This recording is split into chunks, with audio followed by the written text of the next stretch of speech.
Alright guys, here are all my horror movies in a hat. Um, you can already see some names popping out, but I'm going to be choosing at random. So here's my little backdrop. My room is a mess, but it's all good. So anyway, let's get started. I'm going to close my eyes and I'm going to pick the first one. Alright, let's do this.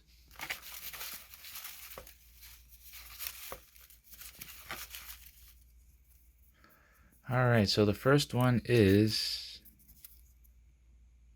House, 1986.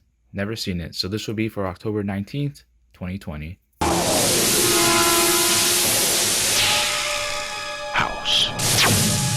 Enter at your own risk.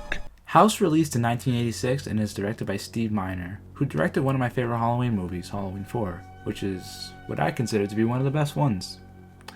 But yes, House. It is a fun 80s cult horror film that gloriously rips off many haunted house movies like The Shining, Amityville Horror, The Poltergeist, with its main character uncoincidentally resembling popular horror writer Stephen King, who takes on living in a haunted house to get writing done, just like Jack in The Shining. So yeah, this is no coincidence, folks. This is clearly ripping off a lot of things, but it's having fun with it, which is not a bad thing. No. While this movie is definitely on a lower budget, especially compared to its inspirations, this movie definitely gets creative with its limited resources with some really fun, colorful visual set pieces that never took themselves seriously. The costume and creature designs were pretty creepy and had this charm to them that's missing in modern horror movies.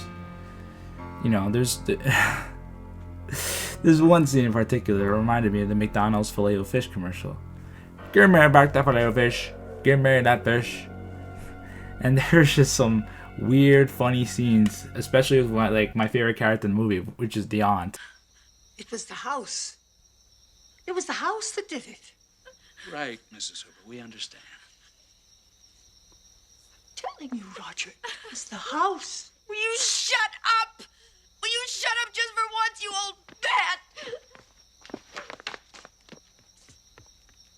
Touchy. While yes, this haunted house movie was nothing original, I actually cared about the main character. His aunt is found dead, he's a Vietnam vet who's clearly haunted by his past and the loss of his best friend. He's also divorced and his son is mysteriously missing. While the film is definitely not meant to be taken 100% seriously, with its many laugh-out-loud moments where you question whether it was intentional or not, the main character brings this movie down to earth. Wouldn't be surprised if someone just got fed up and offed her. She was my aunt. Heart of gold, though. Overall, House gets 7.5 jack-o'-lanterns. It's a fun haunted house flick that doesn't take itself seriously at all, with a surprisingly sympathetic main character. You'll never see it coming. You'll be dinner and pass around. God,